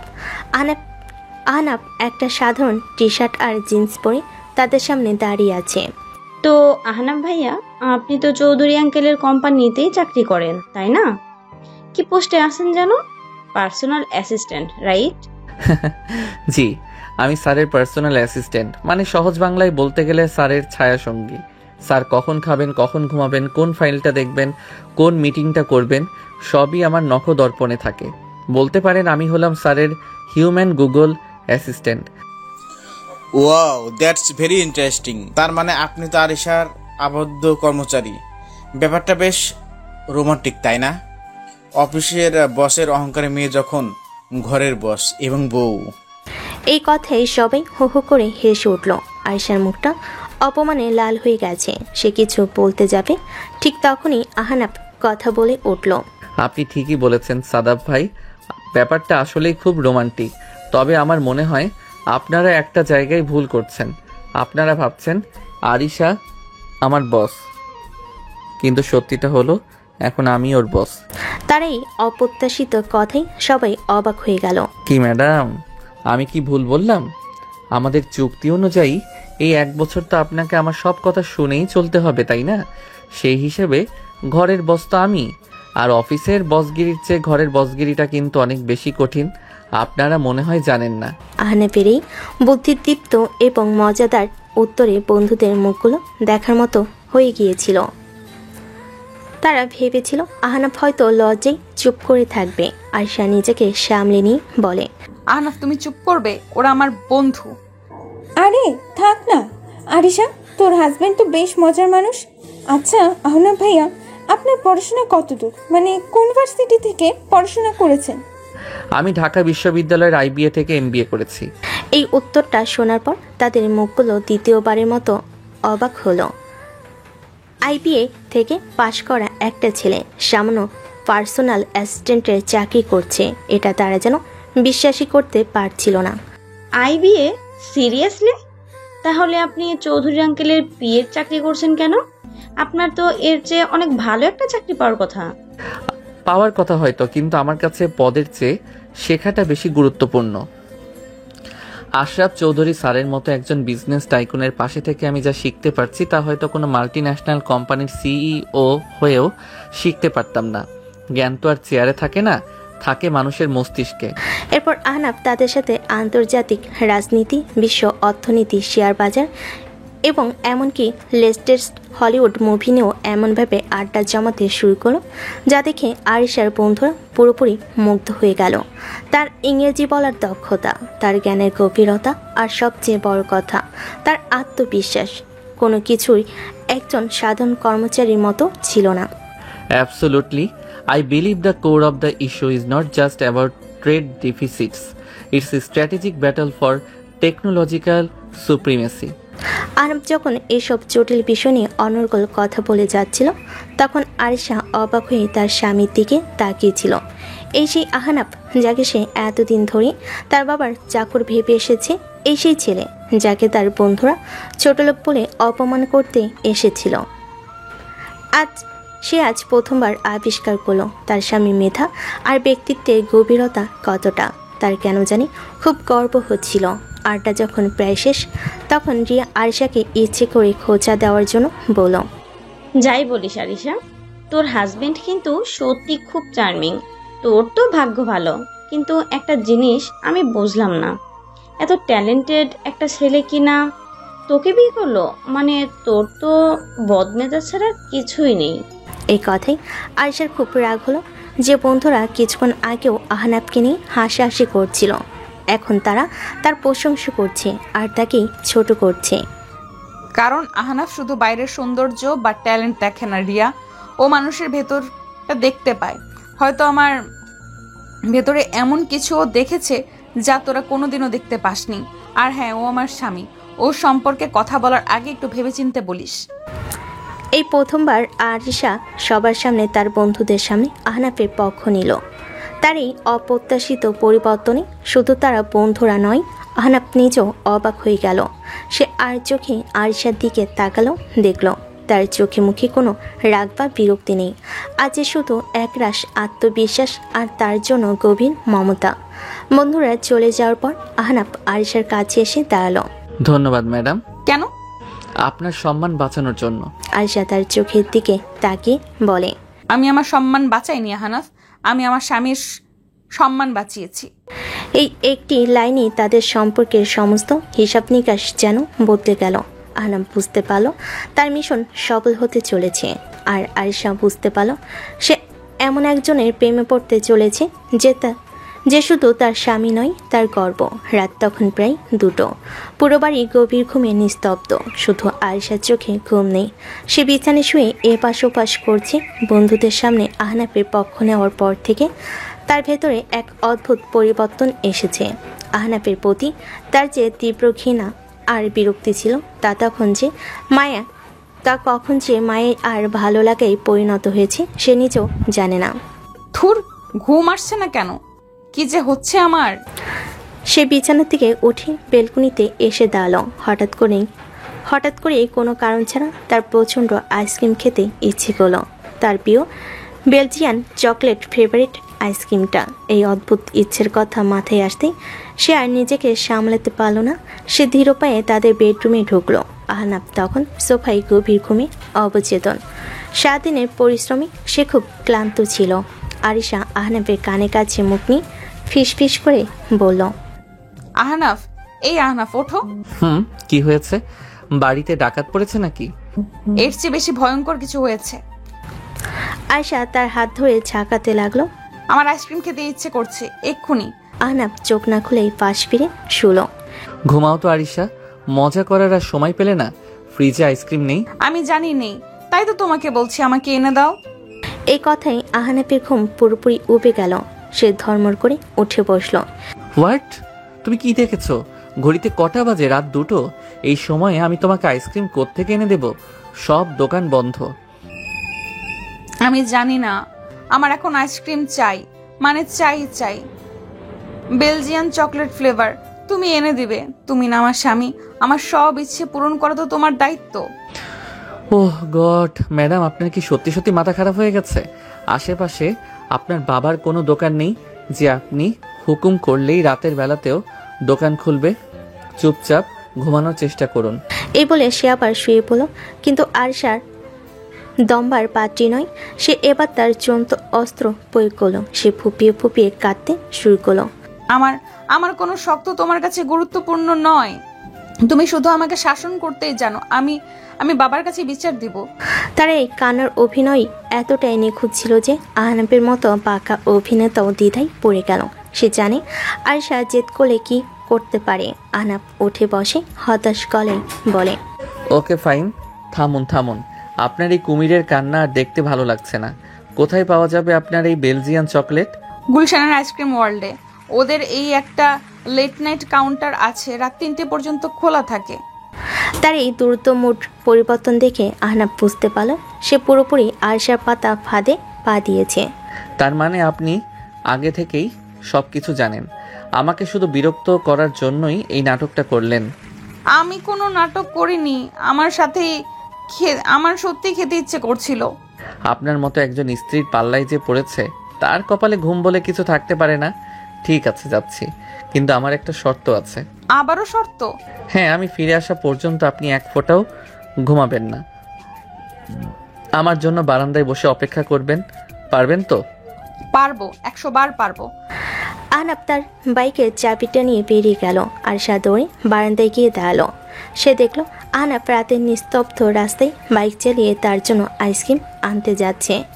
এই দৃশ্যটা, এই অনুভূতিটা তার কাছে কেন জানি খুব বেশি ভালো লাগছিল। প্রায় 40 মিনিট পর আহনাফ ফিরল। তার হাতে একটা আইসক্রিমের বক্স। এই নিন ম্যাডাম আপনার বেলজিয়ান চকলেট। এবার তো আপনি শান্তিতে ঘুমাতে পারবেন। কিন্তু সে দেখল আয়শা বারান্দার চেয়ারে বসে ঘুমিয়ে পড়েছে। তার মাথাটা একদিকে কাত হয়ে আছে। খোলা চুলে রাতের বাতাসে খেলা করছে। আহনাফের ঠোঁটের কোণে এক চিলতে হাসি ফুটে উঠল। সে কোনো শব্দ না করে আইসক্রিমের বক্সটা টি টেবিলের ওপর রাখলো। তারপর খুব সাবধানে আলতো করে আয়েশাকে কোলে তুলে নিল। আয়েশার ঘুম এতটাই গভীর ছিল যে সে কিছুই টের পেল না। সে ঘুমের ঘরে আহনাফের বুকের মধ্যে আরও গুটিয়ে গেল। আহনাফ তাকে নিয়ে বেডরুমের বিছানার উপর শুয়ে দিল। তারপর তার গায়ে আলতো করে কম্বলটা টেনে দিল। সে যখন সোফার দিকে এগিয়ে যাচ্ছিল তখনই আয়েশার ঘুম ভেঙে গেল। আহনাফ, আমার আইসক্রিম। ওটা টেবিলেই আছে। তুমি ঘুমিয়ে পড়েছিলে তাই আর ডাকিনি। কাল সকালে খেও। না, আমি এক্ষুনি খাবো। সে প্রায় বাচ্চাদের মতোই জেদ ধরে বসল। আহনাফ তার এই শিশুসুলভ আচরণে না হেসে পারল না। ঠিক আছে বাবা, খাচ্ছ, আমি এনে দিচ্ছি। সে আইসক্রিমের বক্স টেনে আয়েশার পাশে বসলো। আয়েশা বক্সটা খুলে চামচ দিয়ে আইসক্রিম খেতে শুরু করলো, ঠিক যেন একটা ছোট্ট শিশু। আহনাফ তখনও তার পাশে বসে আছে। সে ঘুমিয়ে ঢুলছিল, কিন্তু আয়েশার মুখের দিকে তাকিয়ে তার সব ক্লান্তি যেন দূর হয়ে যাচ্ছিল। সে সোফায় না গিয়ে বিছানার পাশে ফ্লোরে আয়েশার দিকে তাকিয়ে বসে রইল। আয়েশা আইসক্রিম খেতে খেতে আর চোখে আহনাফের দিকে তাকাচ্ছিল। সে দেখল আহনাফ বসে বসে ঘুমিয়ে পড়েছে, তার মাথাটা বিছানার সাথে ঠ্যাস দিয়ে রাখা। তার ঘুমন্ত শান্ত মুখটার দিকে তাকিয়ে আয়েশার বুকের ভেতরটা এক অজানা মায়েই এক গভীর ভালো লাগাই ভরে উঠল। এই প্রথমবার তার মনে হলো এই ছেলেটা শুধু আমার চুক্তিভিত্তিক স্বামী নয়, এর চেয়েও অনেক বেশি কিছু। সে আমার সব জেদ, সব আবদার মেনে নেওয়া এক মানুষ। সে আমার সবচেয়ে বড় আশ্রয়। সে তার আইসক্রিমের চামচটা দিয়ে খুব আলতো করে আহনাফের ঠোঁটের কোনায় লেগে থাকা একটুখানি ঘুমন্ত লালা মুছে দিল। তারপর নিজের অজান্তে ঝুঁকে এসে আহনাফের কপালে আলতো করে একটা চুমু খেল। সেই মুহূর্তে, সেই মধ্যরাতে আইসক্রিমের মিষ্টি স্বাদের সাথে আয়েশার মনে প্রথমবার জন্ম নিল এক নতুন অনুভূতি, ভালোবাসার অনুভূতি। যে অনুভূতিটা তার অহংকারের চেয়ে অনেক বেশি শক্তিশালী, অনেক বেশি মিষ্টি। মধ্যরাতে সেই আইসক্রিম কাণ্ডের পর কেটে গেছে আরও কয়েকটা দিন। বাড়ির পরিবেশটা এখন আর আগের মতো নেই। আয়েশার ভেতরে বরফটা গলতে শুরু করেছে। আর আহনাফের দুষ্টামিগুলো এখন আর শুধু বিরক্ত করার জন্য নয়, বরং আয়েশার মুখে হাসি ফোটানোর জন্য। সে এখন রান্না করাও মোটামুটি শিখে গেছে। চা, কফি এগুলো এখন সে বানাতে পারে। তাদের চুক্তিভিত্তিক সম্পর্কটা এখন যে এক মিষ্টি খুনসুটি মাখা বন্ধুত্বে রূপ নিয়েছে, তা তার নিজেরাও হয়তো টের পায়নি। ম্যাডাম, এই ম্যাডাম, আপনার চাটা কি আজ পাবো, নাকি আপনার রূপচর্চা শেষ হওয়ার পর দুনিয়া ধ্বংস হয়ে যাবে? আসছি তো। এত চিৎকার করছো কেন? মনে হচ্ছে বাড়িতে বাঘ ঢুকেছে। আরিশা চায়ের কাপ হাতে নিয়ে ড্রয়িং রুমে এসে দেখল আহনাফ সোফায় শুয়ে আছে এবং তার সারা গায়ে কম্বল জড়ানো। কি হয়েছে তোমার? এমন ভাবে শুয়ে আছো কেন? আজ অফিসে যাবে না? যেতে তো খুব ইচ্ছে করছিল ম্যাডাম, কিন্তু শরীরটা একদমই চলছে না। মনে হচ্ছে পুরো শরীরে কেউ হাতুড়ি দিয়ে পেটাচ্ছে, মাথাটাও খুব ধরেছে। আরিশা তার কপালে হাত দিয়ে বলে, ও মা, তোমার গা তো জ্বরে পুড়ে যাচ্ছে। দাঁড়াও, আমি থার্মোমিটার নিয়ে আসছি। থার্মোমিটারে জ্বর মেপে আরিশার চোখ কপালে উঠল 103 ডিগ্রি। এত জ্বর? তুমি আমাকে আগে বলনি কেন? চলো এক্ষুনি ডাক্তারের কাছে যাব। না না, ডাক্তারের কাছে যেতে হবে না। ভাইরাল ফিভার হয়তো 2-1 দিনে ঠিক হয়ে যাবে। তুমি বরং অফিসে চলে যাও, তোমার তো আজ একটা জরুরি মিটিং আছে, তাই না? অফিস চুলোয় যাক। এই প্রথমবার আরিশা তার কাজের চেয়েও অন্য কিছুকে বেশি গুরুত্ব দিল। আমি আজ কোথাও যাচ্ছি না, আমি তোমার কাছেই থাকবো। বাহ, আমার অহংকারী বউয়ের মুখে এমন কথা। জ্বরটা তো তাহলে দেখছি আমার জন্য আশীর্বাদ হয়ে এসেছে। চুপ করো তো, একদম কথা বলবে না, চুপচাপ শুয়ে থাকো। এরপর শুরু হলো আরিশার এক নতুন যুদ্ধ। যে মেয়েটা জীবনে কখনো নিজের এক গ্লাস পানি ঢেলে খায়নি, সে আজ আহনাফের জন্য পাগলের মতো ছোটাছুটি শুরু করলো। সে ইউটিউব দেখে স্যুপ বানানোর চেষ্টা করলো, যদিও তার স্বাদ স্যুপের চেয়ে ভাতের মারের মতো বেশি হয়েছিল। কিন্তু সে কিছুক্ষণ পর পর ভেজা কাপড় দিয়ে আহনাফের কপালে জলপট্টি দিতে লাগলো। সারাদিন ধরে সে এক মুহূর্তের জন্য আহনাফের পাশ থেকে সরল না। বিকেল গড়াতেই আহনাফের অবস্থা আরও খারাপ হতে শুরু করলো। জ্বরের ঘোরে সে বিড়বিড় করে কী সব বলতে লাগলো। তার শরীরটা থরথর করে কাঁপছে। মা মা আমার খুব শীত করছে। আরিশা ভয় পেয়ে গেল। সে দ্রুত তাদের ফ্যামিলির ডাক্তারকে ফোন করলো। ডাক্তার আঙ্কেল প্লিজ আপনি একবার তাড়াতাড়ি আমাদের বাসায় আসুন। আহনাফের অবস্থা খুব খারাপ, ও তো কথাই বলতে পারছে না। ডাক্তার এসে আহনাফকে পরীক্ষা করে জানালেন যে এটা সাধারণ ভাইরাল ফিভার নয়, ডেঙ্গুর লক্ষণ দেখা যাচ্ছে, কিছু টেস্ট করতে হবে। তিনি কিছু ওষুধ দিয়ে আরিশাকে বললেন আহনাফের খুব যত্ন নিতে হবে। ডাক্তারের কথা শুনে আরিশার বুকের ভেতরটা ধক করে উঠল। ডেঙ্গু শব্দটা যেন তার মাথায় হাতুড়ির মতো আঘাত করল। সেই রাতটা ছিল আরিশার জীবনের সবচেয়ে কঠিন রাত। আহনাফ জ্বরের ঘোরে প্রায় অবচেতন। আরিশা সারা রাত তার পাশে বসে রইল। সে নিজের হাতে তাকে স্যুপ খাওয়ানোর চেষ্টা করলো, সময় মতো ওষুধ দিল, ভেজা কাপড় দিয়ে তার শরীর মুছিয়ে দিল। তার নিজের ঘুম, খাওয়া দাওয়া সব কিছুই যেন সে ভুলে গেল। আরিশা আহনাফের মাথায় হাত বোলাতে বোলাতে ফিস ফিস করে বলে, প্লিজ আহনাফ তাড়াতাড়ি ঠিক হয়ে যাও। তুমি এভাবে শুয়ে থেকো না, আমার খুব ভয় করছে। তুমি ছাড়া আমি যে বড্ড একা। তার ভেতরে যত্নশীল মমতাময়ী রূপটা যা এতদিন ধরে অহংকারের আড়ালে চাপা পড়েছিল তা আজ প্রথমবারের মতো বেরিয়ে এলো। সে আজ শুধু একজন চুক্তিভিত্তিক স্ত্রী নয়, সে হয়ে উঠেছিল একজন সত্যিকারের প্রেমিকা, যে তার ভালোবাসার মানুষের জন্য সব কিছু করতে পারে। আহনাফের সেবা করতে গিয়ে আরিশার দিনরাত এক হয়ে গেছে। আহনাফের জিনিসপত্র গোছাতে গিয়ে একদিন সে তার ওয়ার্ড্রোবের এক কোণে পুরনো বইপত্রের নিচে চাপা পড়া একটা চামড়ার মলাটে বাঁধানো ডায়েরি খুঁজে পেল। এটা আবার কি? এর তো দেখি ডায়েরি লেখার অভ্যাস আছে। কি এমন লেখে এর মধ্যে দেখি তো। কৌতূহলের বয়সে সে ডায়েরিটা খুলল। প্রথম পাতাটা খুলতে এসে চমকে গেল। তারিখটা প্রায় 5 বছর আগের, যখন সে তার বাবার অ্যাসিস্ট্যান্ট হয়ে যোগ দিয়েছিল। আর লেখাগুলো তাকে নিয়েই।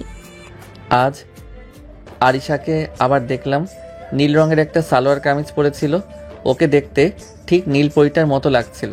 ও যখন হাসে তখন আমার মনে হয় পুরো পৃথিবীতে আর কোনো অসুন্দর জিনিস থাকতে পারে না। কিন্তু ও তো আমাকে চেনেও না। আমি শুধু দূর থেকে ওকে দেখি। সাহস করে কোনোদিনও হয়তো বলতে পারবো না চৌধুরী গ্রুপের মালিকের অহংকারী মেয়েটাকে তার বাবার অফিসের একজন সাধারণ ইন্টার্ন কতটা ভালোবাসে। আরিশা যেন ঘোরের মধ্যে একটার পর একটা পাতা উল্টাতে লাগলো। ডায়েরির প্রতিটা পাতায় ছিল শুধু তার কথা। সে কবে কোন রঙের পোশাক পরেছিল, কবে সে ক্লাসে ফার্স্ট হয়েছিল, কবে তার মন খারাপ হয়েছিল। আহনাফ সব কিছুই খেয়াল রাখত। আজ আরিশার জন্মদিন, শুনলাম ওর বাবা ওকে একটা নতুন গাড়ি উপহার দিয়েছেন। ও খুব খুশি। ওর খুশিতেই আমার খুশি। আমি ওর জন্য একটা ছোট্ট উপহার কিনেছিলাম, একটা রূপার নূপুর, কিন্তু দেওয়ার সাহস হলো না। ও হয়তো ওটা আমার মুখের উপরই ছুঁড়ে মারবে। থাক, দুপুরটা আমার কাছেই থাক, ওর ভালোবাসার স্মৃতি হয়ে। শেষ পাতাটা ছিল তাদের বিয়ের ঠিক আগের রাতে। বিশ্বাসই হচ্ছে না, কাল আরিশার সাথে আমার বিয়ে। যে মেয়েটাকে আমি এতদিন শুধু স্বপ্নে দেখেছি, সে কাল থেকে আমার স্ত্রী হবে। আমি জানি ও আমাকে ঘৃণা করে। ও ভাবে আমি টাকার লোভে এই বিয়েটা করেছি, কিন্তু ও তো জানে না ওর বাবার সব সম্পত্তিও আমার কাছে ওর এক মুহূর্তের হাসির চেয়ে বেশি দামি নয়। আমি শুধু স্যারের অনুরোধ আর নিজের ভালোবাসার কাছে হার মেনেছি। জানি না আমি ওর অহংকার ভাঙতে পারবো কিনা, কিন্তু আমি চেষ্টা করব। আমি ওকে পৃথিবীর সব খুশি এনে দেব, ওকে ভালোবাসায় ভরিয়ে দেব, হোক না সেটা কয়েক মুহূর্তের জন্য। ডায়েরিটা পড়া শেষ করি আরশা আর নিজেকে ধরে রাখতে পারল না। তার চোখ দিয়ে অজরে জল পড়তে লাগলো। তার এতদিনের সব ভুল, সব অহংকার, সব ধারণা এক মুহূর্তে ভেঙে চুরমার হয়ে গেল। যে মানুষটা সে চাকর লোভী ভেবে এসেছে, সে মানুষটাই তাকে নিঃস্বার্থভাবে নীরবে এতগুলো বছর ধরে ভালোবেসে গেছে। ঠিক তখনই কলিং বেলের শব্দ হলো। আরশা চোখ মুছে দরজা খুলতে দেখল তার বাবা আশরাফ চৌধুরী দাঁড়িয়ে আছেন। কিরে মা, কেমন আছিস? আর আহনাফের বা কি অবস্থা? শুনলাম ছেলেটা নাকি খুব জ্বর। এখন আগের চেয়ে একটু ভালো বাবা, ভেতরে এসো। আশরাফ চৌধুরী ভেতরে ঢুকে দেখলেন তাদের বিলাসবহুল ড্রয়িং রুমটা বেশ অগোছালো। তিনি সোফায় বসতেই আরিশা তার জন্য সুপের বাটি হাতে রান্নাঘর থেকে বেরিয়ে এলো। বাহ বাহ, কি দৃশ্য! আমার প্রিন্সেস মেয়ে এখন সংসারে কাজও করছে দেখি। তা আমার এই চাকরিটা তোকে ভালোই কাজ করেছে, তাই না? ট্রেনিংটা তো তাহলে ঠিকঠাক মতোই চলছে। এই কথাটা শোনার সাথে সাথেই আরিশার মুখটা কঠিন হয়ে গেল। বাবা, তার কণ্ঠস্বর ছিল শান্ত কিন্তু অপ্রত্যাশিতভাবে দৃঢ়। প্রথমত ও তোমার চাকর নয়, ও আমার স্বামী। আর দ্বিতীয়ত ও আমাকে দিয়ে কোনো কাজ করাচ্ছে না। আমি যা করছি নিজের ইচ্ছেতেই করছি, আমার স্বামীর জন্য করছি। ও সম্মান মানে আমার সম্মান। আশা করি ভবিষ্যতে তুমি ওর সাথে কথা বলার সময় এই কথাটা মনে রাখবে। মেয়ের এই অপ্রত্যাশিত পরিবর্তনে তার কণ্ঠের দৃঢ়তায় আশরাফ চৌধুরী এতটাই অবাক হলেন যে তার মুখ থেকে কোনো কথাই বের হলো না। তিনি শুধু বিস্ময়ের সাথে তার মেয়ের দিকে তাকিয়ে রইলেন। তিনি বুঝতে পারলেন তার মেয়েটা সত্যিই বদলাতে শুরু করেছে। তার অহংকারে বরফ গলে গিয়ে সেখানে জন্ম নিচ্ছে এক নতুন দায়িত্বশীল এবং প্রেমময়ী নারী। এক সপ্তাহ পর আহনাফ এখন পুরোপুরি সুস্থ। ডেঙ্গুর ধকল কাটিয়ে সে আবার তার পুরনো হাসি খুশি রূপে ফিরে এসেছে। কিন্তু বাড়িটার পরিবেশ এখন আর আগের মতো নেই। আরিশার মধ্যে এসেছে এক আকাশ পাতাল পরিবর্তন। তার অহংকার, তার জেদ, সব কিছুই যেন আহনাফের অসুস্থতার সাথে সাথে জ্বর হয়ে ঝরে গেছে। সে এখন আহনাফের সাথে খুব নরমভাবে কথা বলে, তার যত্ন নেয়। তাদের মধ্যকার চুক্তিভিত্তিক সম্পর্কের দেওয়ালটা কখন যে ভালোবাসার উষ্ণতায় গলে গেছে তা তারা নিজেরাও হয়তো টের পায়নি। সেদিন ছিল এক বৃষ্টি ভেজা রাত। ঝুম বৃষ্টিতে পুরো শহরটা যেন স্নান করছিল। আহনাফ আর আরিশা দুজনেই তাদের বিশাল বেলকনিতে বেতের চেয়ারে বসে কফি খাচ্ছিল। বৃষ্টির ছাট এসে তাদের গায়ে লাগছিল, কিন্তু সেদিকে তাদের কোনো ভ্রুক্ষেপ নেই। বৃষ্টিটা সুন্দর, তাই না? তবে বৃষ্টির চেয়েও বেশি সুন্দর কিছু জিনিস আছে। তাই নাকি? যেমন? যেমন তোমার মন। হোয়াট? ম্যাডাম, আপনারও কি আবার জ্বর এলো নাকি? আপনি আমার প্রশংসা করছেন। ব্যাপারটা তো আমার কাছে বৃষ্টি ভেজা অমাবস্যার রাতে চাঁদ ওঠার মতোই অবিশ্বাস্য মনে হচ্ছে। ফাজলামি করো না আহনাফ। আমি আর তোমার কাছে কিছু একটা স্বীকার করতে চাই। কি? আরিশা তার কফির মগটা নামিয়ে রেখে আহনাফের চেয়ারের পাশে মাটিতেই বসে পড়ল। সে আহনাফের হাতটা তার হাতের মধ্যে তুলে নিল। যেদিন তোমার খুব জ্বর ছিল সেদিন আমি তোমার একটা পুরনো ডায়েরি খুঁজে পেয়েছিলাম। আমি জানি কারো ব্যক্তিগত ডায়েরি পড়াটা খুব অন্যায়, কিন্তু আমি কৌতূহল সামলাতে পারিনি। আমি ওটা পড়েছি আহনাফ। আহনাফ চুপ করে রইল। তার মুখ দেখে কিছুই বোঝার উপায় নেই। আমি খুব বড় একটা ভুল করে ফেলেছিলাম আহনাফ। আমি তোমাকে চিনতে পারিনি। আমি তোমাকে লোভী ভেবেছি, সুযোগ সন্ধানে ভেবেছি। আমি তোমাকে আমার বাবার চাকর বলে অপমান করেছি, কিন্তু আমি তো জানতামই না যে মানুষটাকে আমি এতটা ঘৃণা করতাম, সেই মানুষটাই আমাকে এতগুলো বছর ধরে নীরবে নিঃস্বার্থভাবে ভালোবেসে গেছে। তার চোখ দিয়ে টপ টপ করে জল গড়িয়ে পড়তে লাগলো। আমি তোমাকে খুব কষ্ট দিয়েছি, তাই না? আমার অহংকার, আমার জেদ, সব কিছুই তোমাকে আঘাত করেছে। আমি খুব খারাপ আহনাফ। আমি তোমার ভালোবাসার যোগ্যই না। প্লিজ, যদি পারো আমাকে মাফ করে দাও। সে কান্নায় ভেঙে পড়ল। আহনাফ চেয়ার থেকে নেমে তার পাশে বসল। সে তার মুখটা দুই হাতে তুলে ধরে তার চোখের জল মুছে দিল। পাগলি একটা! আমি তো প্রথম দিনই জানতাম আপনি একদিন আমার ভালোবাসাটা ঠিকই বুঝতে পারবেন। আপনার ওই অহংকারের আড়ালে যে একটা নরম সুন্দর মন লুকিয়ে আছে সেটা বোঝার জন্য আমার কোনো ডায়েরি পড়ার প্রয়োজন হয়নি ম্যাডাম। সে আরিশার কপালে একটা গভীর চুম খেলো। যা বোঝার তা তো আমি প্রথম দিনই বুঝে গিয়েছিলাম। I love you Ahnaf. এই তিনটি শব্দ শোনার জন্য আহনাফ যেন যুগ যুগ ধরে অপেক্ষা করছিল। আমিও তোমাকে ভালোবাসি, আমার অহংকারী বউ। সে আরিশাকে নিজের বুকের মধ্যে জড়িয়ে ধরল। বাইরে ঝুম বৃষ্টি আর তাদের দুজনের চোখের জল মিলেমিশে একাকার হয়ে গেল। কিছুক্ষণ পর যখন বৃষ্টিটা ধরে এলো তখন আহনাফ আরিশার হাত ধরে তাকে টেনে উঠালো। চলুন ম্যাডাম, ভেতরে চলুন। ভিজে গেলে আবার আপনার জ্বর আসবে, আর আপনার সেবা করার মতো শক্তি আমার এখনো হয়নি। সে আরিশাকে নিয়ে বেডরুমের দিকে এগিয়ে গেল, কিন্তু আরিশা দরজার সামনে এসেই থমকে দাঁড়ালো। আমি আমি আজ সোফায় ঘুমাবো আহনাফ। কেন? কারণ কারণ আমি তোমার চোখের দিকে তাকাতে পারছি না। আমার খুব লজ্জা করছে। আমি তোমার সাথে এত খারাপ ব্যবহার করেছি। আমি এই বিছানায় ঘুমানোর অধিকার হারিয়ে ফেলেছি। আহনাফ তার এই শিশুসুলভ কথায় না হেসে পারল না। তাই বুঝি, কিন্তু আমি যদি বলি আপনার জায়গাটা ওই সোফায় নয়, বরং এই বিছানায় আমার পাশে। আপনি কি জানেন ম্যাডাম, আজ আমাদের বিয়ের কততম দিন? ঠিক 2 মাস 17 দিন। আর এই 2 মাস 17টা দিন আমি প্রতি রাতে ওই সোফায় শুয়ে শুয়ে শুধু একটা স্বপ্নই দেখেছি। কি কি স্বপ্ন? স্বপ্ন দেখেছি একদিন আপনি আমার উপর থেকে আপনার সব অধিকার তুলে নেবেন। আপনি আর আমার চুক্তিভিত্তিক স্ত্রী থাকবেন না, আপনি হবেন আমার সত্যিকারের বউ, আমার ভালোবাসার মানুষ। সে আরিশার হাতটা ধরে তার হাতের তালুতে আলতো করে চুমু খেলো। আমাদের মধ্যেকার চুক্তিটা তো ছিল শুধু বাইরের দুনিয়ার জন্য, তাই না? কিন্তু আমাদের মনের মধ্যে যে ভালোবাসাটা জন্ম নিয়েছে তার তো কোনো চুক্তি হয় না আরিশা, তার কোনো শর্ত হয় না।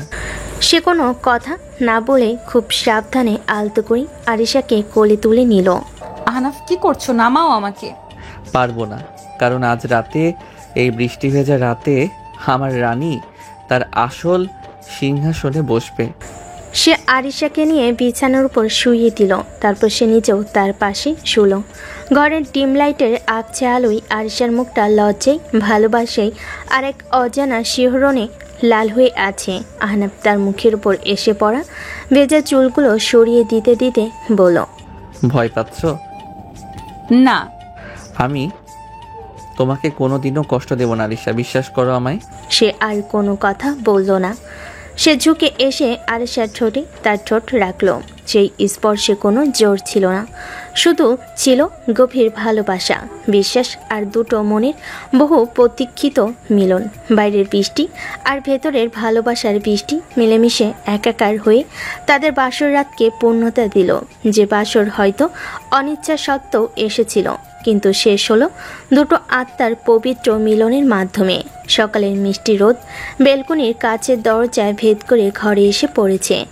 বাইরের পৃথিবীতে হয়তো আরও একটা নতুন সাধারণ দিনের শুরু হয়েছে, কিন্তু আরিশার জীবনে আজ এক অসাধারণ নতুন সকাল। গত রাতের স্মৃতিগুলো মনে পড়তেই তার সারা শরীরে এক লজ্জার ভালোবাসার শিহরণ খেলে গেল। সে আলতো করে চোখ খুলল। প্রথম যে জিনিসটা তার চোখে পড়ল তা হলো আহনাফের শান্ত নিষ্পাপ ঘুমন্ত মুখ। সে তার খুব কাছে শুয়ে আছে, একটা হাত দিয়ে আলতো করে তাকে জড়িয়ে ধরে। আরিশা কিছুক্ষণ অপলক দৃষ্টিতে তার দিকে তাকিয়ে রইল। এই সেই মানুষ যাকে আমি কি না কি ভাবছি, অপমান করেছি, খারাপ ব্যবহার করেছি, আর আজ এই মানুষটাই আমার পুরো পৃথিবী বলে মনে হচ্ছে। ঘুমন্ত মুখটাই কি কিউট লাগছে। কপালের উপর থেকে চুলগুলো সরিয়ে দেব? না থাক, পরে আবার যদি ঘুম ভেঙে যাবে। ঘুমাক, রাতে কত যুদ্ধই না করেছে। সে বিছানা থেকে নামতে গিয়েই পাই অদ্ভুত কিছু অস্বস্তি টের পেল। সে অবাক হয়ে পায়ে নিচে তাকাতে তার নিঃশ্বাস প্রায় বন্ধ হয়ে যাওয়ার উপক্রম হলো। তার বাম পায়ে গোড়ালির ঠিক উপরে একজোড়া অসম্ভব সুন্দর সূক্ষ্ম কারুকার্য করা রূপার নূপুর শোভা পাচ্ছে। এটা এটা কখন পড়ালো সে? সে দ্রুত আহনাফের দিকে তাকালো। আহনাফ তখনও ঘুমাচ্ছে। তার মনে পড়ল আহনাফের ডায়েরির সেই লাইনগুলো। আমি ওর জন্য একটা ছোট্ট উপহার কিনেছিলাম, একটা রূপার নূপুর, কিন্তু দেওয়ার সাহস হলো না। তার মানে এই সেই নূপুর আহনাফ এতগুলো বছর ধরে এটাকে যত্ন করে রেখেছিল শুধু আমাকে পড়াবে বলে। এই উপলব্ধিটা আরিশার ভেতরটাকে ভালোবাসার এক তীব্র স্রোতে ভাসিয়ে নিয়ে গেল। সে আহনাফের গায়ে আলতো করে ধাক্কা দিয়ে বলে, আহনাফ, এই আহনাফ, ওঠো। কি হয়েছে ম্যাডাম, এত সকালে ডাকাডাকি কেন? আজ তো ছুটির দিন, প্লিজ আর একটু ঘুমাতে দাও।